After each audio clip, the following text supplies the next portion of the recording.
اعوذ باللہ من الشیطان اللعین الرجیم بسم اللہ الرحمن الرحیم الحمد للہ رب العالمین الصلاة والسلام علی اشرف الانبیاء والمرسلین وعلی آلہ الطیبین الطاہرین المعصومین الذین اذہب اللہ عنہم الرجس وطہرہم تطہیرا اللہم صلی علی محمد وآل محمد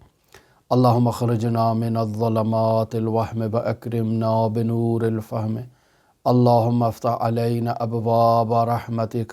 وانشر علینا خزائن علومک برحمتک یا ارحم الراحمین۔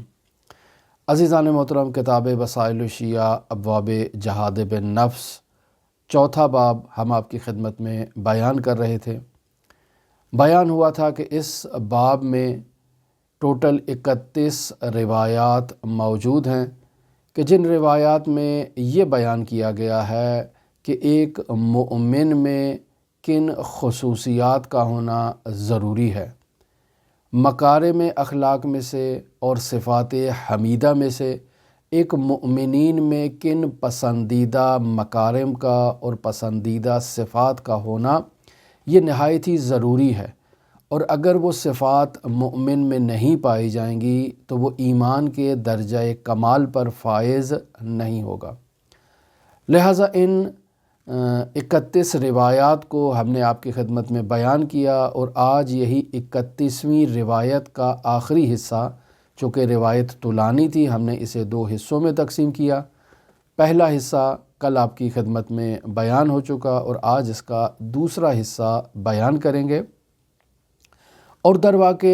یہاں بیان کرنا چاہتے ہیں کہ اس روایت میں رسول خدا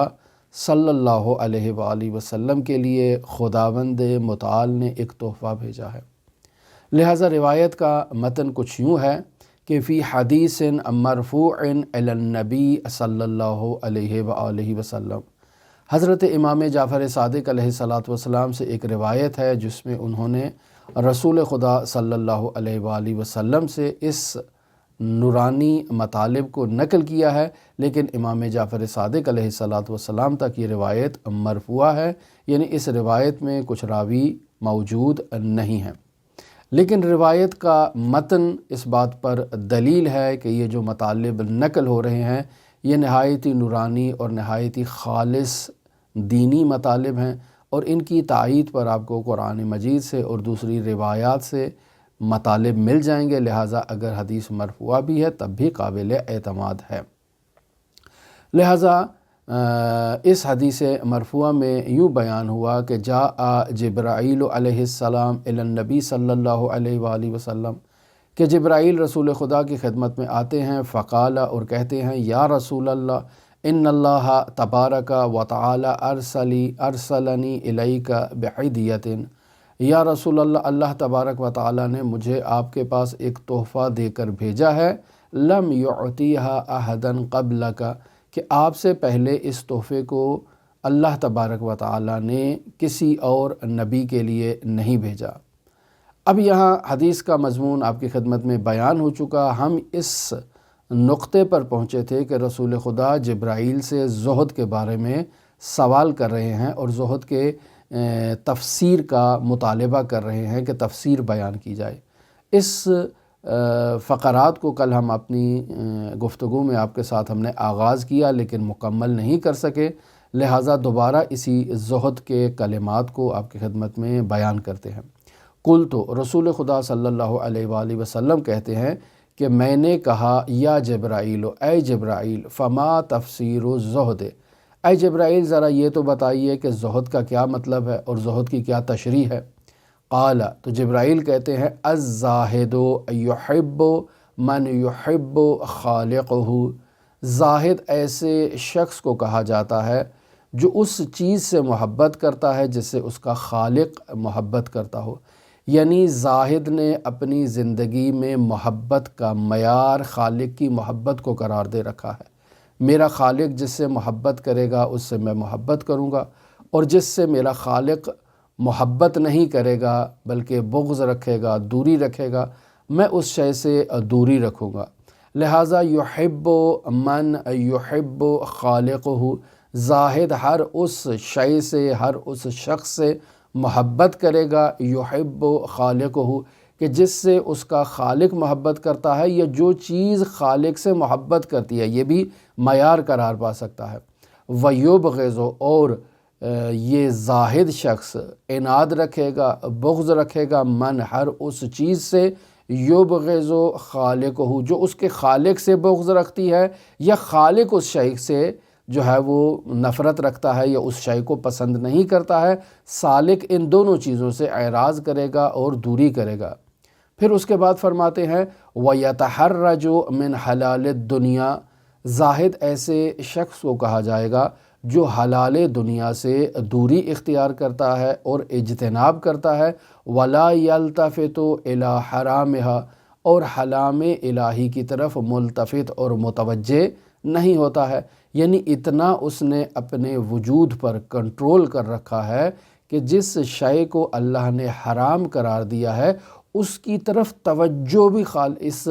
زاہد کے ذہن میں نہیں جاتی ہے۔ یعنی شراب حرام ہے تو شراب کے شرب خمر کے بارے میں تصور تک اس کے ذہن میں نہیں آئے گا، اسے کہتے ہیں کہ یہ شخص زاہد ہے۔ یعنی عدم التفات، عدم توجہ، اس چیز کی طرف توجہ ہی نہیں ہوگی اس زاہد کے وجود میں جسے خدا نے حرام قرار دے رکھا ہے۔ کیوں ایسے ہے بیان کیا جا رہا ہے، فَإِنَّ حَلَالَهَا حِسَابٌ، اللہ نے جس شے کو حلال قرار دیا ہے اس کے بارے میں بالآخر اللہ تبارک و تعالی سوال تو کرے گا کہ اس شے کو کیسے استعمال کیا، کب استعمال کیا، کتنی مرتبہ استعمال کیا، کیا یہ استعمال اسراف کے زمرے میں تو نہیں آ رہا تھا، تم نے اس نعمت کو استعمال کرنے میں اسراف سے کام تو نہیں لیا، تم نے اس نعمت کو استعمال کرتے وقت دوسروں کا خیال رکھا یا نہیں رکھا کہ اللہ کے دوسرے بندوں تک بھی وہ نعمت پہنچی ہے یا نہیں پہنچی ہے، اور تم کہیں رکاوٹ ایجاد تو نہیں کر رہے اس نعمت کے دوسروں تک پہنچنے میں۔ تو اس تمام امور اور مسائل کے بارے میں حساب ہوگا۔ فَإِنَّ حَلَالَهَا حِسَابٌ، اللہ کے حلال میں حساب ہے، وَحَرَامَهَا عِقَابٌ، اور جس چیز کو اللہ تبارک و تعالیٰ نے حرام قرار دے دیا ہے اور اس سے ہمیں منع کر دیا ہے، اس کی انجام دہی پر خداوند متعال ہمیں عقاب کرے گا، یعنی سزا دے گا۔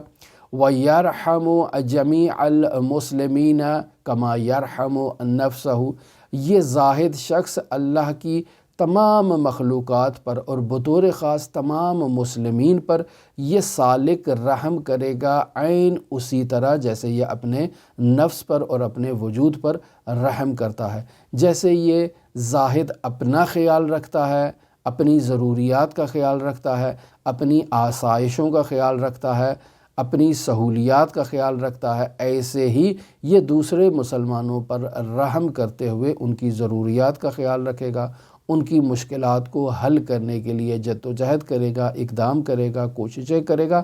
ایسا شخص ہی زاہد کہلا سکتا ہے۔ پھر جبرائیل فرماتے ہیں وَيَتَحَرَّجُ مِنَ الْكَلَامِ، اور زاہد اس شخص کو کہتے ہیں جو کلام سے دوری کرے گا، یعنی بیہودہ کلام سے، بے سود کلام سے، بے فائدہ کلام سے، جسے لغو کلام کہا جائے، یہ زاہد اس بیہودہ لغو اور فضول کلام سے دوری اختیار کرے گا۔ کما یتحرج من المیتۃ،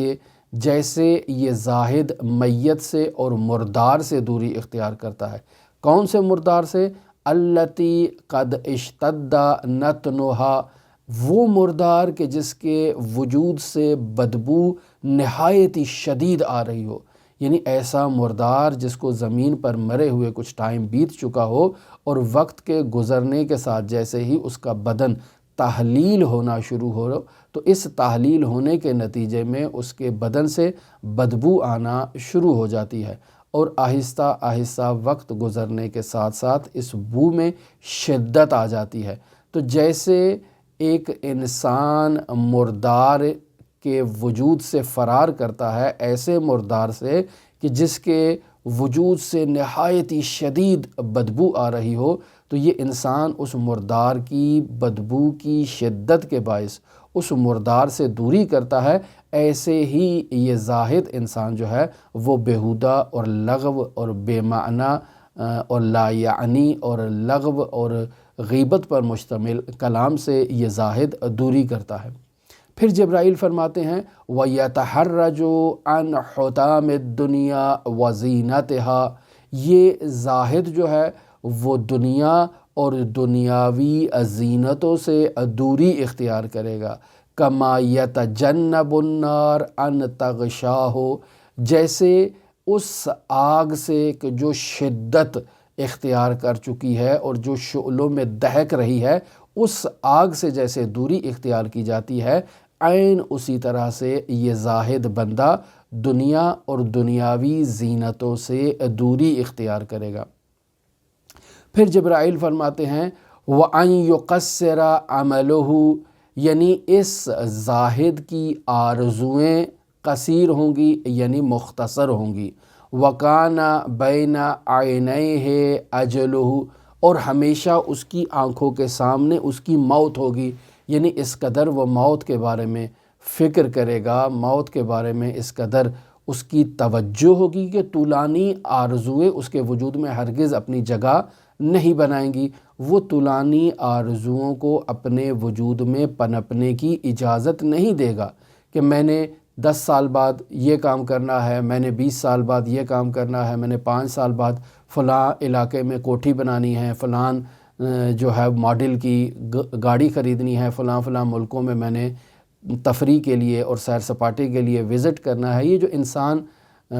لمبے لمبے پروگرام بناتا ہے اور لمبی لمبی آرزوئیں چھوڑتا ہے، اس سے یہ بات بالکل عیاں ہے اور بالکل واضح ہے کہ یہ شخص زاہد نہیں ہے۔ کیوں؟ چونکہ زاہد اپنی آنکھوں کے سامنے موت کو دیکھتا ہے، ہمیشہ نہیں معلوم کہ آئندہ سانس مجھے آئے گا یا نہیں آئے گا، تو اگلے دن اور اگلے ہفتے اور اگلے سال اور اگلے 10 سالوں اور اگلے جو ایام ہیں ان کے بارے میں ایک سالک جو ہے وہ پلاننگ نہیں کرتا، اس کی آرزوئیں مختصر ہوتی ہیں۔ اب یہاں رسول خدا دوبارہ سوال کرتے ہیں جبرائیل سے، تو رسول خدا فرماتے ہیں کہ میں نے سوال کیا یا جبرائیل فما تفسیر الاخلاص، اے جبرائیل یہ تو بتائیے کہ اخلاص کی تفسیر اور تشریح اور اس کا معنی کیا ہے۔ تو اب یہاں جبرائیل رسول خدا صلی اللہ علیہ وآلہ وسلم کے لیے آدم مخلص یعنی انسان مخلص کے بارے میں وضاحت فرما رہے ہیں۔ قال، جبرائیل کہتے ہیں المخلص، مخلص کسے کہتے ہیں؟ الذی لا یسأل الناس شیئا، مخلص اس انسان کو کہا جاتا ہے کہ جو کسی دوسرے سے کسی بھی چیز کے بارے میں سوال نہیں کرتا ہے کہ فلاں چیز یار مجھے دے دو، میرے پاس گاڑی نہیں ہے گاڑی دے دو، میرے پاس فلاں سہولت نہیں ہے وہ سہولت مجھے تم عطا کر دو۔ مخلص کبھی بھی عوام سے اور انسانوں سے کسی بھی چیز کا تقاضا نہیں کرتا ہے اور کسی بھی چیز کا سوال نہیں کرتا ہے، حتیٰ یجدہ، یہاں تک کہ خداوند متعال اسے وہ نعمت عطا کر دیتا ہے۔ وَإِذَا وَجَدَ، جب اللہ تبارک و تعالیٰ اس انسان مخلص کو وہ نعمت عطا کر دیتا ہے تو رضیہ، یہ انسان اس نعمت کے ملنے پر راضی ہو جاتا ہے۔ اللہ نے اسے تحفہ دیا ہے، اس تحفے کے ملنے پر اللہ تبارک و تعالیٰ کی بارگاہ میں سجدہ ریز ہو جاتا ہے، اس کا شکر ادا کرتا ہے کہ اے میرے پروردگار تو نے مجھے اس نعمت سے عطا کی مالا مال کیا ہے، میں اس قابل نہیں تھا لیکن تو نے مجھے قابل قرار دیا اور یہ نعمت تو نے مجھے عطا کی ہے۔ اب جب اللہ نے نعمت عطا کر دی اور انسان کے پاس وہ نعمت اس کی ضرورت سے زائد ہے تو کیا فرماتے ہیں وَإِذَا بَقِيَ عِنْدَهُ شَيْءٌ، اور جب اس کے پاس کوئی شے باقی رہ جاتی ہے جو اس کی ضرورت سے زائد ہے، جو اضافی ہے، أَعْطَاهُ فِي اللَّهِ، تو اسے اللہ کی خوشنودی میں وہ بذل و بخشش کر دیتا ہے، وہ اسے دوسروں کو عطا کر دیتا ہے، اللہ راضی ہو جائے دوسروں کو دے دیتا ہے۔ فَإِنَّ مَنْ لَمْ يَسْأَلِ الْمَخْلُوقَ فَقَدْ أَقَرَّ لِلَّهِ عَزَّ وَجَلَّ بِالْعُبُودِيَّةِ، یہاں اب جبرائیل اس نقطے کو بیان کر رہے ہیں کہ جو بھی شخص مخلوق سے سوال نہیں کرتا، فَإِنَّ مَنْ لَمْ يَسْأَلِ الْمَخْلُوقَ، بے شک وہ انسان جو مخلوق سے سوال نہیں کر رہا ہے، مخلوق سے تقاضا نہیں کر رہا ہے، فقد اقر للہ عز وجل بالعبودیت، تو اس نے گویا کہ اپنے لیے اللہ تبارک و تعالیٰ کی بارگاہ میں اپنے عبد ہونے کا اظہار کر دیا ہے، اقرار کر دیا ہے کہ اے میرے پروردگار، میں تو تیرا بندہ ہوں۔ اور بندہ صرف اپنے مالک کا محتاج ہوتا ہے، مالک کے علاوہ کسی کا محتاج نہیں ہوتا ہے۔ بندے کے پاس ملک ہی نہیں ہوتی ہے کہ جو کسی سے کسی چیز کا تقاضا کرے اور اسے اپنی پراپرٹی میں شامل کرے۔ تو جب میری پراپرٹی میں کوئی شے آ ہی نہیں سکتی ہے، میں کسی چیز کا مالک ہی نہیں بن سکتا ہوں، جو شے بھی میرے پاس آئے گی وہ درواقع تیری ہے، اور میں تیرا بندہ ہوں، تیرے اوپر لازم ہے، واجب ہے کہ تو میری ضروریات کا خیال رکھے، میرے روٹی کپڑا مکان کا خیال رکھنا یہ تیری ذمہ داری ہے، چونکہ میں تیرا بندہ ہوں، خود سے تو کچھ بھی نہیں ہوں۔ اگر تو مجھے اپنی عبدیت میں اور بندگی میں نہیں لینا چاہتا تو مجھے تو آزاد کر دے۔ تو خداوند متعال تو نے مجھے آزاد بھی تو نہیں کیا ہے، میں ہوں تو تیری ہی بندگی میں، چونکہ اگر تو مجھے آزاد بھی کرے گا تو تیرے علاوہ تو اور کوئی خالق نہیں ہے کہ جس کی بندگی میں چلا جاؤں اور پھر اس سے ڈیمانڈ کروں اور اس سے تقاضا کروں۔ خالق بھی تو ہے، مالک بھی تو ہے، رازق بھی تو ہے، اور تو ہی دینے والا ہے، اور میں تیری بندگی سے خارج بھی نہیں ہو سکتا ہوں۔ اور اگر تو مجھے اپنی بندگی سے خارج کرے تو اس تیرے علاوہ کوئی اور خالق بھی نہیں ہے کہ جس کی بندگی میں تو مجھے قرار دے گا۔ تو اے میرے پروردگار، چارہ تو یہی ہے کہ میں تیرا بندہ ہوں اور تیری ہی بارگاہ میں آؤں گا۔ جب تیرا بندہ ہوں تو میری ضروریات کا خیال رکھنا تو مولا کی ذمہ داری ہوتی ہے، جیسے عبد کی ضروریات کا خیال رکھنا مولا کی ذمہ داری ہوتی ہے۔ تو جب انسان اس نقطے پر پہنچ جاتا ہے فَإِنَّ مَن لَمْ يَسْأَلِ الْمَخْلُوقَ، جو مخلوق سے سوال نہیں کرتا، وہ درواقع اسی عقیدے کا اور اسی نظریے کا اقرار کر رہا ہے، فَقَدْ أَقَرَّ لِلَّهِ عَزَّ وَجَلَّ بِالْعُبُودِيَّةِ، کہ اے میرے پروردگار، میں تیری بارگاہ میں اپنے عبد ہونے کا، اپنے فقیر ہونے کا، اپنے محتاج ہونے کا اعتراف کر رہا ہوں کہ میں تیرا عبد ہوں، میں تیرا فقیر ہوں، میں تیرا محتاج ہوں، تو میرا مولا ہے، تو میرا آقا ہے، تو میرا مالک ہے۔ جب تو میرا مالک ہے تو میں کسی دوسرے سے کیسے سوال کر سکتا ہوں؟ مجھے تو تجھ سے ہی سوال کرنا ہے، اور اگر دوسرا مجھے دے بھی دے تو وہ بھی تو تیری ملکیت میں ہی آئے گا، تو میں تجھ سے ہی سوال کیوں نہ کروں؟ کسی دوسرے سے سوال کیسے کروں؟ اور اگر دوسرے سے سوال کروں گا اور وہ جو مجھے عطا کرے گا تو وہ بھی تو تیری ہی نعمات عطا کرے گا نا میرے خالق۔ جب وہ مجھے تیری نعمات عطا کرے گا تو میں اس کا احسان کیوں لوں؟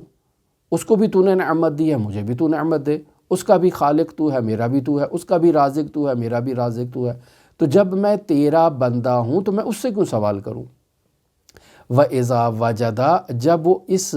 اپنی عبودیت کا اقرار کرتا ہے، بندگی کا اقرار کرتا ہے اور اللہ کی مخلوق سے سوال نہیں کرتا ہے، اور پھر اللہ تبارک و تعالیٰ اسے کسی نعمت سے نوازتا ہے، وَإِذَا وَجَدَ، اسے کوئی نعمت مل گئی ہے، فَرَضِیَ،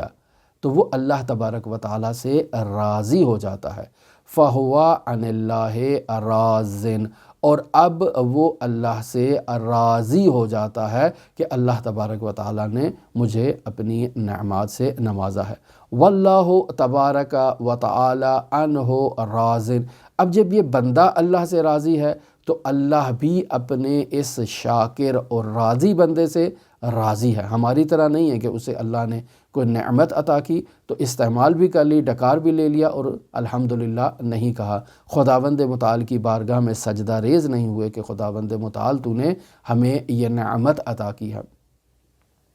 عزیزان محترم، یہاں ایک واقعہ آپ کی خدمت میں نقل کرتا چلوں۔ قدیم زمانے میں لوگ بس اوقات خداوند متعال کے اس قدر راضی بندے ہوتے تھے، اس قدر خداوند متعال کے مطیع اور فرمان بردار بندے ہوتے تھے کہ ایک مؤمنہ کا واقعہ اور مؤمنہ کا ماجرا یوں بیان کیا جاتا ہے کہ اس کے گھر میں اس کے بیٹے کا انتقال ہو جاتا ہے، اکلوتا بیٹا ہوتا ہے۔ اب یہ مؤمنہ اپنا شوہر جو اس کا گھر سے باہر گیا ہوا ہے، اس کا شوہر گھر میں آتا ہے تو یہ مؤمنہ نے پہلے سے گھر میں کھانا تیار کر کے رکھا ہوا تھا۔ یہ اس شوہر کو گھر میں آتے وقت بلاتی ہے، اس کو دسترخوان پر بٹھاتی ہے، اس کو کھانا کھلاتی ہے، اور پھر اس کو کہتی ہے کہ اللہ نے ہمیں یہ نعمت عطا کی ہے، ہمیں اس نعمت پر اللہ کا شکر ادا کرنا چاہیے۔ کہتے ہیں ہاں اللہ کا شکر ادا کرنا چاہیے، تو اللہ کا دونوں شکر ادا کرتے ہیں، اور پھر وہ اپنے شوہر سے کہتی ہے کہ دیکھو اگر اللہ ہم سے یہ نعمت واپس لے لے جو اللہ نے ہمیں یہ نعمت عطا کی ہے، تو کیا ہمیں اللہ کا جو ہے وہ گلہ کرنا چاہیے، اللہ سے ناراضگی کا اظہار کرنا چاہیے، ناشکری کرنی چاہیے؟ تو وہ شخص کہتا ہے نہیں، اللہ کی نعمت ہے، اس نے ہمیں دی ہے اور وہ ہمارا مولا ہے، وہ ہمارا مالک ہے، اسی نے عطا کی ہے، اگر وہ ہم سے واپس بھی لے لے تو ہم عبد ہیں، ہمیں شکوہ اور شکایت کرنے کا حق حاصل نہیں ہے۔ اب یہاں یہ خاتون مقدمہ بنا رہی ہے اس شوہر کو بیٹے کی موت کی اطلاع دینے کا، تو کہتی ہے کہ دیکھو پھر اللہ نے ہمیں ایک بیٹا بھی تو دیا تھا، وہ بھی تو اللہ کی نعمت تھی، تو اگر وہ اللہ ہم سے واپس لے لے تو کیا ہمیں اللہ سے ناراض ہونا چاہیے؟ تو وہ شوہر کہتا ہے نہیں، اللہ کی نعمت ہے، اس نے عطا کی ہے، اگر وہ ہم سے واپس بھی لے لیتا ہے تو ہمیں اللہ سے شکوہ نہیں کرنا، شکایت نہیں کرنا، آہو بکا نہیں کرنا، زجے نہیں کرنا، ہمیں جو ہے وہ دیواروں سے اپنا سر نہیں پٹکنا ہے، اس کی دی ہوئی نعمت ہے، اس نے ہم سے لے لی ہے تو کوئی حرج نہیں ہے اس میں۔ اب یہ عورت کہتی ہے کہ اللہ نے آج ہم سے وہ اکلوتا بیٹا جو اللہ نے دے رکھا تھا وہ آج ہم سے واپس لے لیا ہے، آپ باہر سے صبح سے گئے ہوئے تھے، کام سے تھکے ہارے آئے تھے، میں نے آپ کے لیے کھانا تیار کیا، آپ کو کھانا کھلایا ہے، اب آپ جب تمام امور سے فارغ ہو چکے ہیں تو آئیں اس بیٹے کے کفن دفن کا انتظام کریں جو اللہ نے ہم سے واپس لے لیا ہے۔ تو عزیزان محترم، انسان جب اللہ کا عبد ہو تو اس مقام پر پہنچ جائے کہ انسان اللہ سے راضی ہوتا ہے۔ جب انسان اللہ سے راضی ہوتا ہے تو اللہ بھی اپنے اس ایسے بندے سے راضی ہو جاتا ہے۔ اب جبرائیل کہتے ہیں وَإِذَا أَعْطَى لِلَّهِ عَزَّ وَجَلَ، اب جب بندے کے پاس کوئی چیز زائد اللہ نے اس کو عطا کی ہے اور اس کی ضرورت سے زائد ہے، اور وہ اس چیز کو جو اللہ نے اسے عطا کی ہے اور ابھی اس کو اس شے کی ضرورت نہیں ہے، وہ اس شے کو اللہ تبارک و تعالیٰ کی خاطر اس شخص تک پہنچا دیتا ہے جس شخص کو اس کی ضرورت ہے۔ فَإِذَا أَعْطَى لِلَّهِ عَزَّ وَجَلَ، جب یہ انسان اللہ تبارک و تعالیٰ کی خاطر عطا کر دیتا ہے اس نعمت کو،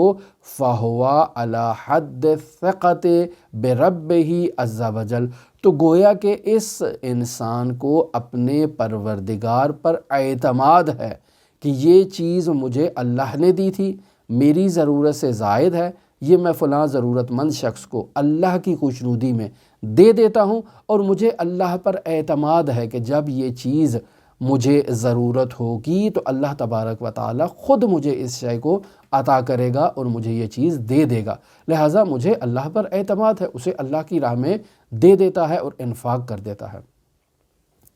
اب یہاں رسول خدا صلی اللہ علیہ وآلہ وسلم پھر سوال کر رہے ہیں جبرائیل سے اور فرماتے ہیں قُلْتُ فَمَا تَفْسِيرُ الْيَقِينِ، حضرت فرماتے ہیں کہ میں نے جبرائیل سے سوال کیا کہ اے جبرائیل بتائیے یقین کی کیا تفسیر ہے اور کیا تشریح ہے اور کیا مطلب ہے؟ تو اب جبرائیل بیان کر رہے ہیں قال الموقن یعمل للہ کأنہ یراہ، یا رسول اللہ انسان موقن یعنی ایسا انسان جسے اللہ تبارک و تعالیٰ پر یقین ہے، ہماری زبان میں کہیں اہل یقین افراد، وہ فرد جسے اللہ پر یقین ہو اسے موقن کہا جاتا ہے۔ تو الموقن، انسان موقن کیا ہے؟ یعمل، وہ جب بھی کوئی عمل انجام دے گا تو للہ، تو اس عمل کو قربتاً اللہ، اللہ تبارک و تعالیٰ کی خوشنودی کے لیے انجام دے گا، اور ایسے اس عمل کو انجام دے گا کأنہ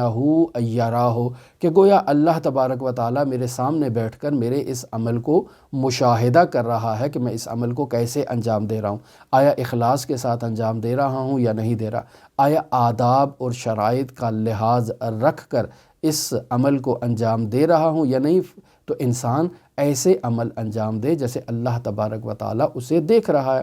فَإِن لَمْ يَكُنْ يَرَى اللَّهَ، اگر انسان موقن ایمان کے اس بلند رتبے پر اور درجے پر ابھی نہیں پہنچا کہ وہ اللہ تبارک و تعالیٰ کو دیکھ رہا ہو، یعنی علم حضوری کے مقام پر وہ نہیں پہنچا ہے، فَإِنَّ اللَّهَ يَرَاهُ، تو اس عقیدے پر تو اس کو ہونا چاہیے کہ یہ نہیں دیکھ رہا لیکن وہ رب تو اسے دیکھ رہا ہے، لہٰذا خود کو ایسے تیار کرے کہ اس کا رب اس سے راضی ہو جائے۔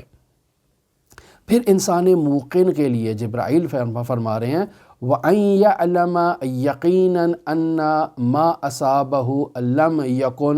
لِيُخْطِئَهُ، یعنی انسان موقن کو اس بات پر یقین ہونا چاہیے، اور اس بات کا یقین جو ہے وہ علم الیقین کے مرحلے پر ہونا چاہیے کہ جو نعمت بھی اللہ تبارک و تعالیٰ کی جانب سے اس انسان موقن تک پہنچی ہے وہ کسی غلطی سے نہیں پہنچی ہے۔ ایسا نہیں ہے کہ خداوند متعال سے غلطی ہو گئی، خداوند متعال نے دائیں والے شخص کو دینا تھا بائیں والے شخص کو دے دیا، خداوند متعال نے میرے ہمسائے کو دینا تھا اس کو دینے کی بجائے غلطی سے میرے گھر میں وہ نعمت پہنچ گئی۔ نہیں نہیں نہیں، جو بھی مجھ تک پہنچا ہے وہ غلطی سے خداوند متعال نے مجھ تک نہیں پہنچایا ہے، بلکہ خداوند متعال نے مجھے اس نعمت کا استحقاق حقدار سمجھتے ہوئے خداوند متعال نے وہ نعمت مجھے عطا کی ہے۔ وَأَنَّ مَا أَخْطَأَهُ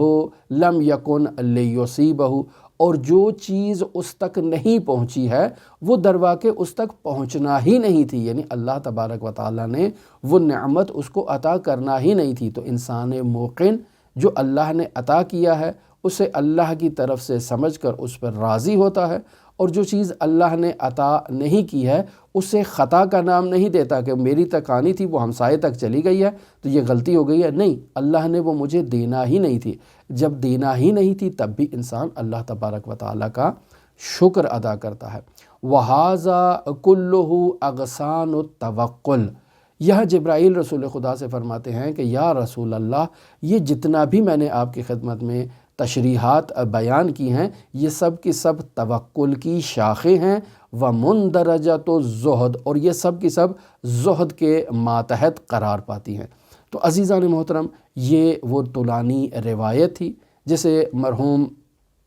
شیخ حر عاملی نے وسائل الشیعہ ابواب جہاد بالنفس چوتھا باب اور چوتھے باب کی 31ویں اور آخری حدیث کے تحت اس طولانی حدیث کو نقل کیا، جس میں خداوند متعال نے حضرت رسول خدا صلی اللہ علیہ وآلہ وسلم کے لیے ایک تحفہ بھیجا ہے، اور اس تحفے میں یہ نایاب درر موجود ہیں۔ پس میری اور آپ کی یہ ذمہ داری ہے کہ بعنوان مومن ان صفات سے اپنے وجود کو آراستہ کریں، ان اعتقادات کے حامل ہوں۔ ہماری خداوند متعال کے لیے معرفت کا درجہ اور لیول بلند ہونا چاہیے، اور ہمیں خداوند متعال کی بارگاہ میں خود کی عبدیت کا جو ہے وہ اعتراف اپنے دل کی اور وجود کی گہرائیوں سے کرنا چاہیے کہ ہم فقیر محض ہیں،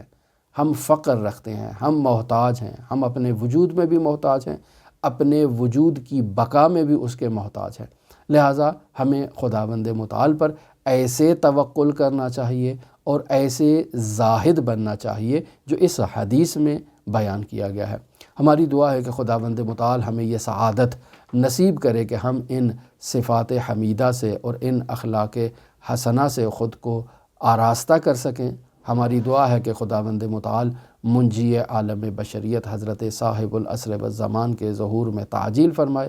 آپ تمام عزیزان کے لیے امام علی ابن موسیٰ الرضا علیہ الاف التحیت و ثنا کی نورانی بارگاہ میں نائب الزیارہ بھی ہیں اور دعا گو بھی ہیں۔ اللہم صلی علی محمد و آل محمد وعجل فرج قائم آل محمد۔